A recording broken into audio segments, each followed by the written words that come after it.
नमस्कार दोस्तों, मैं अरुण बंकुल उन्नयन प्रकाशन के इस YouTube चैनल पर आप सबों का हार्दिक स्वागत करता हूं, अभिनंदन करता हूं। चलिए आज मैं गीता का स्मरण कराता हूं। श्री कृष्ण द्वारा दिए गए उपदेश जो अर्जुन को मोटिवेट करता है, उसी को वेद व्यास ने श्रीमद् भगवत गीता में उद्धृत किया है। आइए एक दो श्लोक पढ़ करके उसका भावार्थ आप लोगों के श्री चरणों में प्रस्तुत करता हूं। चलिए शुरू करते हैं। ततः शंखाश्च भैर्यश्च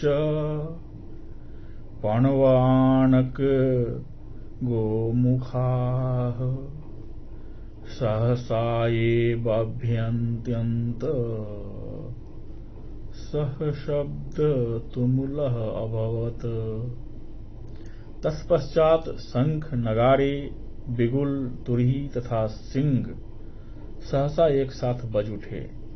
वह संवेद स्वर अत्यंत कोलाहलपूर्ण था।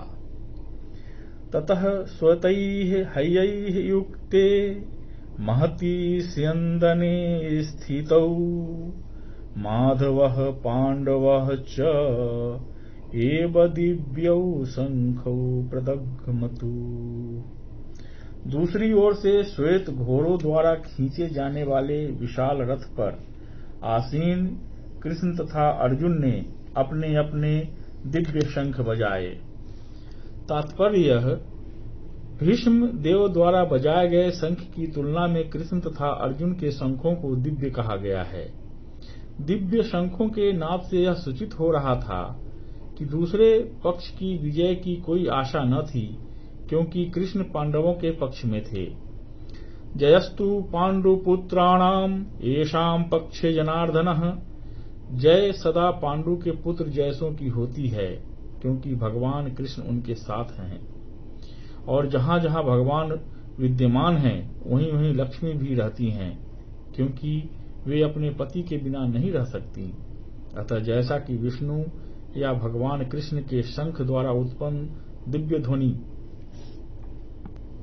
से सूचित हो रहा था, विजय तथा श्री दोनों ही अर्जुन की प्रतीक्षा कर रही थीं।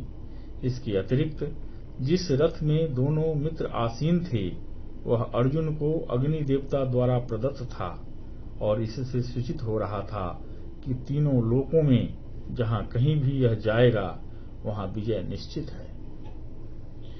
पांचजन्यम ऋषिकेशः देवदत्तम धनंजयः पौंड्रम दग्मौ महाशंखम भीम कर्माभृकुदरः। भगवान कृष्ण ने अपना पांचजन्य शंख बजाया। अर्जुन ने देवदत्त शंख तथा अति भोजी एवं अति मानवीय कार्य करने वाले भीम ने पौंड्र नामक भयंकर शंख बजाया। इस श्लोक में भगवान कृष्ण को ऋषिकेश कहा गया है, क्योंकि वे ही समस्त इंद्रियों के स्वामी हैं। सारे जीव उनके भिन्नांश हैं, अतः जीवों की इंद्रियां भी उनकी इंद्रियों के अंश हैं। चूंकि निर्वेशवादी जीवों की इंद्रियों का कारण बताने में असमर्थ हैं, इसलिए वे जीवों को इंद्रिय रहित या निर्विशेष कहने के लिए उत्सुक रहते हैं। भगवान समस्त जीवों के हृदयों में स्थित होकर उनकी इंद्रियों का निर्देशन करते हैं, किंतु वे इस तरह निर्देशन करते हैं कि जीव उनकी शरण ग्रहण कर ले, और विशुद्ध भक्त की इंद्रियों का तो वे प्रत्यक्ष निर्देशन करते हैं। यहाँ कुरुक्षेत्र की युद्ध भूमि में भगवान कृष्ण अर्जुन की दिव्य इंद्रियों का निर्देशन करते हैं, इसीलिए उनको ऋषिकेश कहा गया है। भगवान के विविध कार्यों के अनुसार उनके भिन्न भिन्न नाम हैं। उदाहरणार्थ, इनका एक नाम मधुसूदन है, क्योंकि उन्होंने मधु नाम के असुर को मारा था। वे गौओं तथा इंद्रियों को आनंद देने के कारण गोविंद कहलाते हैं। वसुदेव के पुत्र होने के कारण इनका नाम वासुदेव है। देवकी को माता रूप में स्वीकार करने के कारण इनका नाम देवकी नंदन है। वृंदावन में यशोदा के साथ बाल लीलाएं करने के कारण वे यशोदा नंदन हैं। अपने मित्र अर्जुन का सारथी बनने के कारण पार्थ सारथी हैं।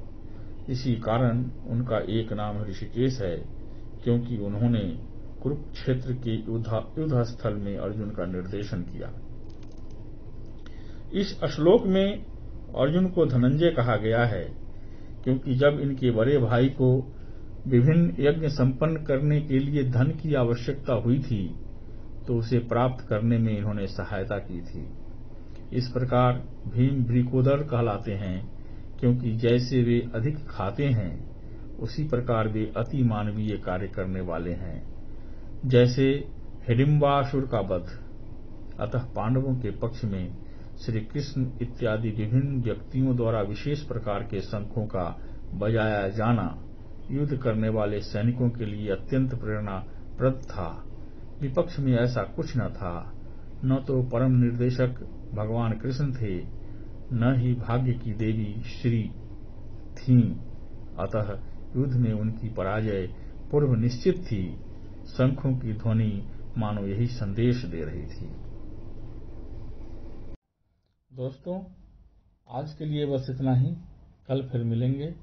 मेरे चैनल को लाइक करें, सब्सक्राइब करें और हाँ, बेल आइकन को दबाना ना भूलें, ताकि मेरे नवीनतम वीडियो आप तक रोक टोक पहुंचता रहे। तब तक के लिए नमस्कार। जय हिंद, जय भारत।